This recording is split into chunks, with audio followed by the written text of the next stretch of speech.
Jean-Louis Billon, il est dans sa démarche. Hein. Il a annoncé depuis plusieurs années déjà qu'il serait candidat.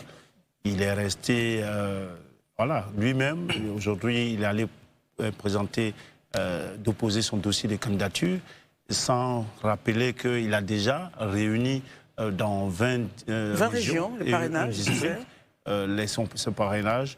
Donc je pense bien que moi, je suis, comme je dis toujours, le PDCI, RDA, le PPACI, pour moi, ne devrait pas être absent à la prochaine présidentielle. Donc, on est à quelques jours hein, de délai de la fin du dépôt des dossiers de candidature et de la collecte des parrainages. Je me dis que ces deux partis-là, quoi qu'ils ne sont pas en liste pour l'élection présidentielle avec le candidat choisi en convention, les militants et sympathisants pourraient se rabattre sur les différentes candidatures de précaution qu'on voit. Maintenant, comment est-ce que ces candidats qui sont issus d'un parti politique et finalement qui n'ont pas la caution officielle de ce parti politique, comment est-ce que dans leur discours ils séduisent l'électorat? C'est ce que j'ai envie de voir leurs militants. Parce qu'aujourd'hui, bien plus qu'avant, M. Jean-Louis Billon doit donner des coups de phare à son parti politique. Ça veut dire que essayer, malgré le fait qu'on l'ait écarté, tout ça, mais rester avec des messages de rassemblement, de respect des institutions des organes de son parti. Bien qu'il ait été démis. Ouais, parce qu'aujourd'hui, tu es candidat, il faut pouvoir avoir, même si de façon officielle la base n'est pas avec toi, mais il faut pouvoir séduire cette... mais on l'a vu, lorsqu'il partait déposer donc faire acte de candidature, Gandhi, on l'a vu accompagné de militants du PDCI. Enfin, oui, on peut se tromper, mais on a vu des personnes en tenue, enfin en uniforme. Oui, c'est sûr que ce sont des militants du PDCI, RDA, qui sont d'accord avec lui, mais n'empêche que tout ce qu'il fait, c'est de façon officieuse. Aujourd'hui, il n'est pas le candidat du PDCI-RDA. Il est un candidat, certes militant du PDCI-RDA, mais qui n'est pas adoubé par son parti politique. Donc, ce sont les messages qu'il va envoyer à l'endroit de ces militants-là, qui finalement, désespérés, n'ont pas de candidat à l'élection présidentielle, qui pourraient se rabattre sur lui, mais c'est à lui de les séduire. Très bien. Gandhi, votre commentaire, on les a vus, hein, autour du candidat déclaré Jean-Louis Billon, partir l'accompagner avec cris et chants, l'accompagner faire acte de candidature. Finalement, le PDCI a-t-il eu raison de le démettre de ses fonctions, puisque soutenu par une autre coalition? Non, mais je pense qu'à ce niveau-là, Christelle, c'est une logique. Et le PDCI est logique. Moi, je vois ça sous l'angle disciplinaire. Vous voyez, quand on est dans un parti, il y a des règles. C'est comme un pays, il y a des règles dans un pays. Dès lors qu'on ne respecte pas les règles d'un parti, vous voyez le PDCI, unanimement, avec une majorité écrasante, a choisi son candidat à une convention, a choisi son président de parti. Donc à cet effet-là, toutes les décisions qui sont prises au sein du PDCI, dès lors que vous ne les respectez pas, vous n'êtes plus de PDCI. Je peux comprendre, Thiam, c'est légitime d'être candidat. Tout Ivoirien appelé être candidat s'il le désire. Mais lorsque ce n'est pas fait sous la coupole, sous la houlette du PDCI... Jean-Louis Billon. Voilà, je peux comprendre. Jean-Louis Billon, du coup, il enfreint aux lois que s'est donné le PDCI. Donc pour moi... Mais depuis longtemps, quand il a déclaré... Oui, mais justement, il peut pouvoir le faire.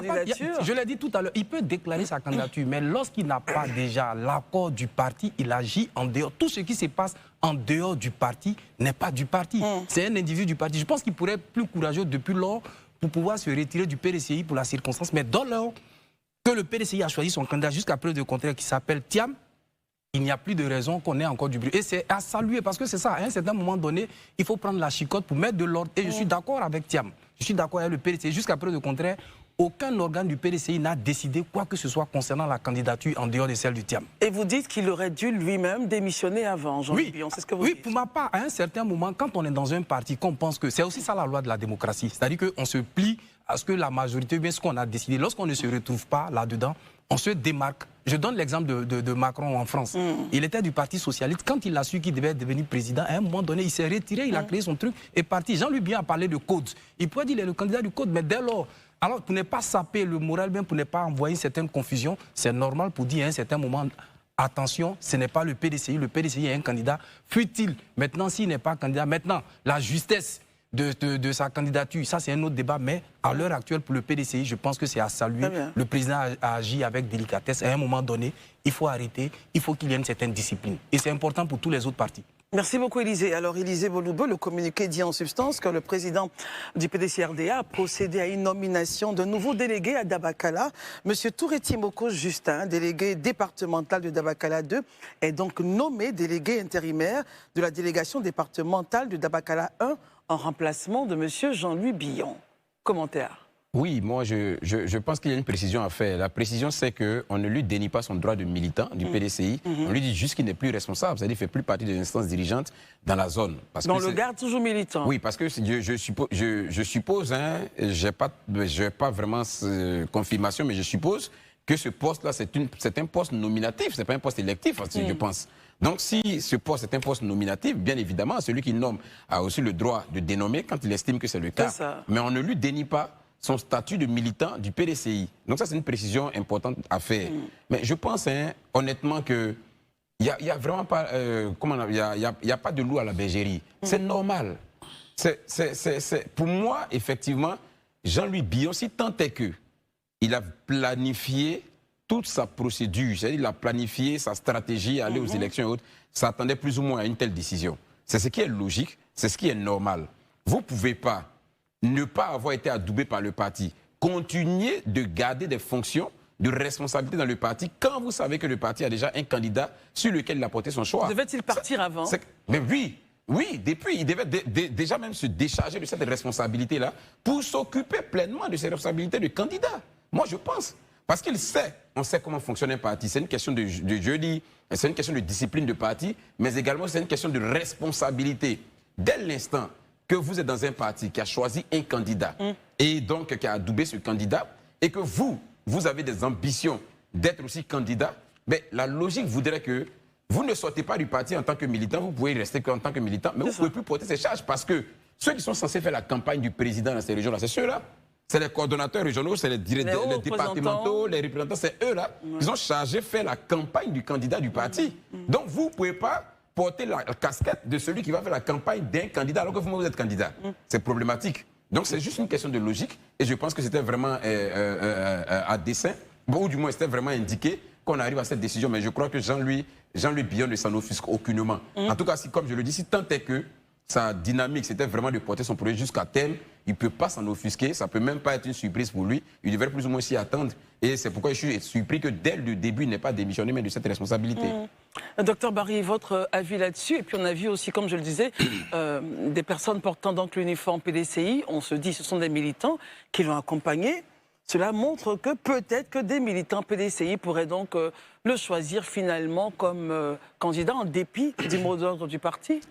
Quelle est votre réaction là-dessus? Écoutez, Christelle, je pense que la suspension de M. Jean-Louis Billon n'est pas surprenante. Hein, c'était la suite logique. On sait tous que le président Tidjane Thiam a dit haut et fort qu'il reste le plan A, le plan B, le plan C, le plan Z du parti. Donc, ils sont dans une dynamique. Cette dynamique-là, c'est M. Thiam, notre candidat. Ça, c'est la voix officielle des instances du PDCI. Maintenant, à mon avis, M. Jean-Louis Billon, il a pris tout ça en compte dès le départ. Comment cela? Quand vous suivez son parcours, au début, certains pensaient qu'il n'aurait même pas ses parrainages. Moi, je pense plutôt que, pour moi, Jean-Louis Billon, il avait déjà anticipé sur ça. M. Thiam n'a pas récupéré la présence du PDCI pour faire de la place à quelqu'un. Il a récupéré le PDCI pour en être le président et le candidat. Et ça, je vous l'ai dit depuis son élection. Ce n'est pas pour faire la place à quelqu'un qu'il a pris la tête du PDCI. Donc, logiquement, M. Jean-Louis Billon a pris tous ces facteurs-là en compte. Et il n'avait pas cessé de rappeler, lors de ses prises de parole, que M. Thiam, il méritait plus que M. Thiam d'être le candidat. Donc, il se voyait être candidat à l'élection présidentielle. Et à la question, on lui avait posé, et si vous partez à la convention, que c'est M. Thiam qui est choisi? Il a dit, si la convention est organisée dans les règles de l'art, il va reconnaître. Dans le cas contraire, c'est pour vous dire que en réalité, subtilement, lui, il avait déjà préparé son projet de candidature. Et ça, il ne se démarque pas du PDCI. Pourquoi? Il vise l'électorat du PDCI. Et il sait que publiquement, s'il s'en prend, il se détache du parti, il perd toute la masse. Qu'est-ce que vous mettez dans ce détaché du parti? Si par exemple il décidait de quitter le PDC pour créer un autre mouvement, c'est clair que toute la base ne le suivrait pas. Mais là, il reste dans une forme d'ambiguïté politique. L'ambiguïté politique ici, c'est quoi? Je ne suis pas d'accord avec Thiam, mais je reste PDCI. Et une autre coalition me porte, c'est ça? Une autre coalition le porte. Mais l'objectif de M. Thiam, c'est le militant PDCI lambda. Ce n'est pas forcément les instances du parti, de M. Billon, je veux dire. C'est les militants lambda, puisque c'est ceux-là qui peuvent lui accorder une masse de votes populaires. Et cette histoire-là, c'est comme l'histoire du président kenyan, William Ruto. Oui. Il était avec M. Raila Odinga. Après, il s'est retrouvé vice-président du président Kenyatta, qui à son tour a soutenu Raila Odinga comme son vice-président. Aujourd'hui, Ruto, il est président du Kenya. Donc, que sait-on jamais? Peut-être que Jean-Luc Billon ne vise même pas 2025. Il veut juste se jauger sur le terrain, voir quel scoring il va faire. Il sait que s'il a fait, par exemple, je prends une manche de 10 à 20%, lui vise 2030 en réalité. Ce n'est pas forcément 2025. Et il sait que déjà l'expérience qu'il a acquis en allant au contact des électeurs, les autres ne l'ont pas. À commencer par le président Thiam, n'a jamais été élu. Il n'a pas été maire, n'a pas été député, il a juste été président du PDC. Donc si Jean-Luc Billon arrive à faire un score honorable, pour moi, c'est un adversaire de taille pour 2030, mais pas forcément pour 2025. Dans une stratégie un peu plus longue. Très bien, on termine avec ce sujet. Rapidement, moi je pense, tout à l'heure, M. Innocent estimait que Jean-Luc Billon aurait pu se démarquer. Oui, Élysée également, il pense qu'il aurait pu démissionner depuis longtemps. Pour moi, d'abord, Jean-Luc Billon n'a jamais dit qu'il était candidat du PDC-RDA. Il est militant du PDC-RDA, c'est ce qu'il précise. Donc il respecte la forme. Donc il n'y a aucune, je veux dire, ambiguïté. Aucune ambiguïté à ce niveau-là. Mais se démarquer comment? Les gens souvent oublient, c'est pas tout le monde qui aime être transfuge. Elle dit que hier j'étais à X parti, demain je suis avec un autre Y parti. Il a tout son actif de vie au PDC-RDA. C'est pas parce que par les humeurs ou bien par une mésentente à un moment donné qu'il va quitter pour aller assumer, pour dire non. C'est pas tout le monde n'a pas cette envie de sauter sur le premier train et puis aller ailleurs. Non, ils ont construit le PDCI, le RDA. L'histoire du PDCI-RDA, lorsque ça chauffait, Jean-Luc Billon a contribué à ce que ce parti se stabilise. Donc aujourd'hui, il peut dire qu'il reste militant du PDC-RDA. Ce n'est pas vouloir forcément l'électorat. Non, cet électorat du PDC-RDA, il y a contribué également. Donc il veut forcément... Mais s'il ne veut pas l'électorat, qui le porte, qui la double? Oui, mais le parti, ce sont les électeurs. Le parti ne l'a pas adoubé. Aujourd'hui, on est face à une chose. Le parti n'a pas de candidat à l'élection présidentielle. Il ne l'a pas adoubé non plus. Du moins, à un candidat, mais qui n'est pas... En l'état actuel des choses, qui n'est pas éligible, qui ne peut pas être candidat. Qui n'a même pas encore officiellement déposé sa candidature. Et on ne sait pas pour les parrainages si le Conseil constitutionnel va accepter les parrainages de quelqu'un qui n'est pas sur la liste électorale. Donc toutes ces questions-là, aujourd'hui, lui, c'est vrai qu'il aurait souhaité être le candidat du PDC-RDA, il ne l'est pas officiellement, il y a un boulevard, il ne peut pas dire aujourd'hui qu'il va aller assumer et autres.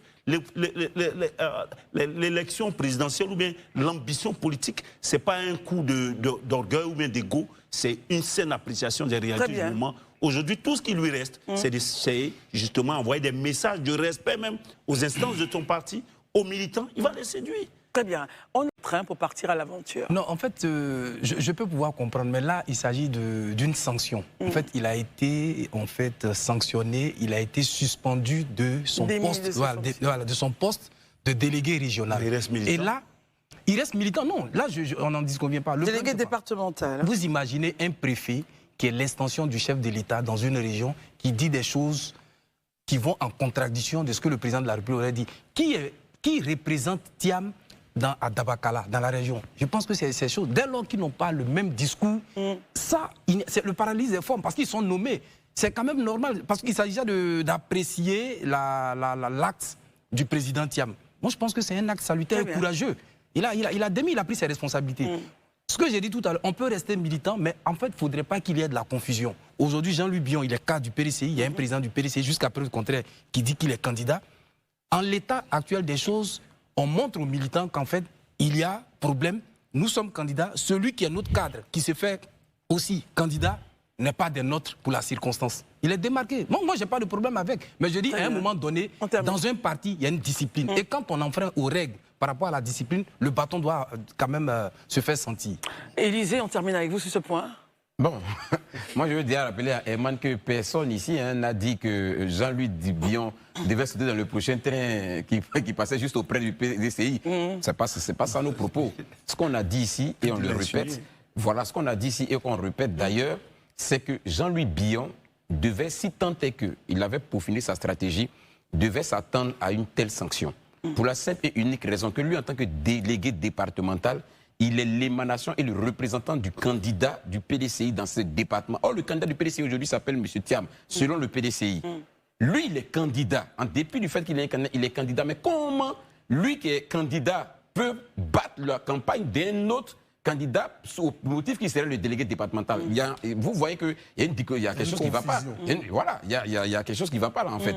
Donc, c'est ce qu'on est en train de dire. Donc, on est en train de dire que la logique aurait voulu que soit dès le départ il démissionne, mais si la démission n'a pas été faite, qu'on aboutisse à ce à quoi on est en train d'assister actuellement, c'est-à-dire son limogeage, son poste de délégué, c'est ce qui est naturel et normal. Et ça, vraiment, ça s'inscrit dans l'ordre normalement, pour moi, des choses. Logiquement, sur la question de la discipline du parti, c'est ce qui est normal, c'est ce qui est logique. Et comme je le dis, Jean-Louis Billon s'y attendait plus ou moins, si tant est que, comme je le dis, il avait pris le soin de préparer sa stratégie par rapport à sa candidature pour la prochaine élection.